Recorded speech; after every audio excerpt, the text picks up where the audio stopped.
The Eternals, the New Gods, both pantheons of powerful beings that reinvented the mythology of their universes, that were created by Jack Kirby. One added new lore to its universe, the other a new group of characters. Hello, my name is Noah, and welcome to the Cosmic Collective. Today I'll be discussing why I think the Eternals movie probably should have been cancelled, and the New Gods movie probably shouldn't have. The New Gods launched with 3 series, 2 of which were cancelled after 11 issues, and Mr. Miracle actually reaching 18, whereas the Eternals lasted a total of 19 issues before being cancelled. On paper, the Eternals should be the more interesting of these 2 very similar ideas, right?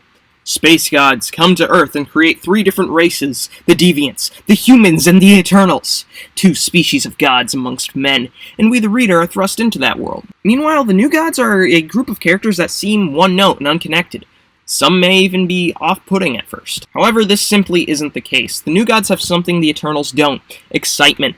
The New Gods have an energy to them that's not present in the Eternals. It's clear Kirby was passionate in the creation process of these characters, but that doesn't mean it applies for everyone, particularly me. The Eternals, like much of Kirby's final works at Marvel, aren't all that great in terms of generating excitement.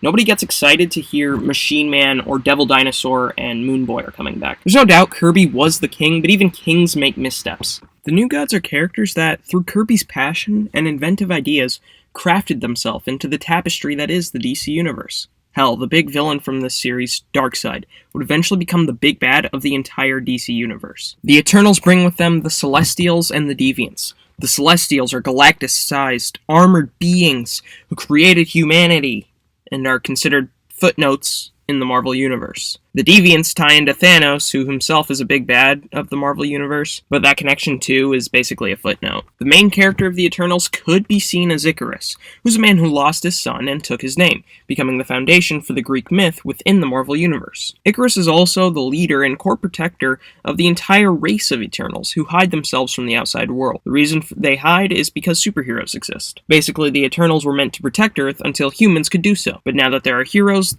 they don't need to be involved in such events, which doesn't really help their case in this debate of who should have a movie or not. The New Gods' main protagonists are Orion and Mr. Miracle. Scott is the son of Highfather, who's basically the archetypal god, or Odin, of the New Gods, who is traded to Darkseid, the archetypal devil, as a peace offering in their endless war. Scott was raised in Granny Goodness's orphanage, where he was tortured mentally and physically. Scott was even nicknamed Scott-Free because Granny wanted to mock him for never being able to escape her torture. But Scott didn't take that lying down and escaped the hellscape that is Apocalypse to become the superhero and Justice League member, Mr. Miracle.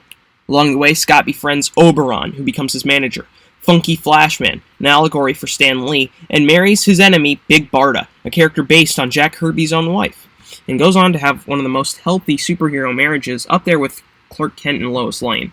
On the other side of the New Gods coin is Orion, the son of Darkseid, raised by Highfather to protect the universe. But Orion struggles with his father's rage and his never-ending destiny. You see, Darkseid and Orion are destined to confront each other, and one is destined to kill the other.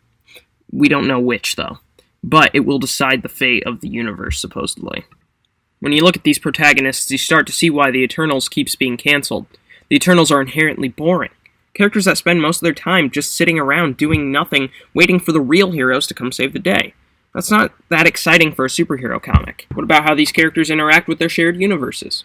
As several people online have pointed out, if the Eternals are godlike beings, why do they sit around doing nothing when people like Doctor Doom or Galactus are flying around?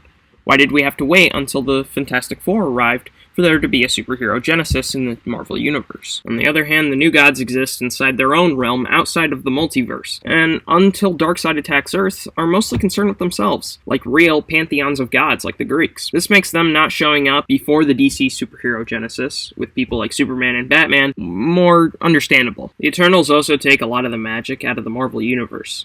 Basically, through the Celestials' experiments, they explain away Inhumans, mutants, and why people like Steve Rogers and Peter Parker get superpowers and other people don't.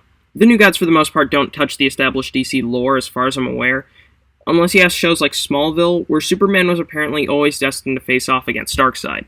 Okay, what about antagonists? The Deviants are a race of nondescript monsters who know only combat. Interesting things about the Deviants end there, as far as I'm aware, with nothing to separate them from the copious other antagonistic races in Marvel. The Brotherhood of Mutants, the Skrulls, the Atlanteans, most of the Inhumans, the Kree, the list goes on, and so I have to ask, why add another one that doesn't offer anything new? Meanwhile, the New Gods of New Genesis fight against the New Gods of Apocalypse. The forces of Apocalypse contain Darkseid's elite, the Parademons, his uncle Steppenwolf, Granny Goodness and her female Furies, Desaad, Glorious Godfrey, Caliban, Kanto, Mantis, and Virum Wunderbar. And that's just the tip of the iceberg. Each of these characters is recognizable and colorful with their own personality, even if it is just surface level. The Eternals and the New Gods are incredibly similar on the surface, but super different when put under a microscope. The New Gods have a more lived-in, more colorful, more exciting world, whereas the Eternals are boring background characters that only a small group of people have ever actually given a damn about. So why is Marvel trying to make a movie with this D-list property? And why is DC canceling a movie that could fit in with whatever new direction they're going in after the Flash movie that could still draw in Snyder fans who want more of that world Zack presented in Zack Snyder's Justice League? Because Marvel believes that they can paste their logo on anything and us nerds will buy it. DC believes if something doesn't have Batman or Harley Quinn in it, the project is screwed. Ultimately, I prefer the New Gods. Is this video a bit biased? Yes, I'm only human, and it can't be helped that the Eternals bored me into giving up on their series. Hey guys, thanks so much for watching. If you enjoyed, be sure to leave a like, comment, and subscribe. I hope I didn't ruin the Eternals movie for anyone.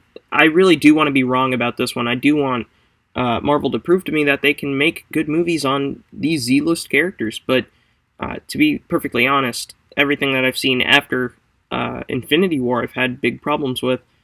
Again, maybe they'll prove me wrong. I hope so, because I want, things to move on in this post-Endgame world, and I want it all to be successful. So, yeah, look out for new videos. Like I said, like, comment, share, subscribe. We work really hard on these videos. You guys have no idea, and we have a lot of fun making them.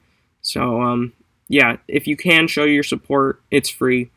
And we really appreciate it. We do. We talk about it all the time. So, yeah, thanks. Bye.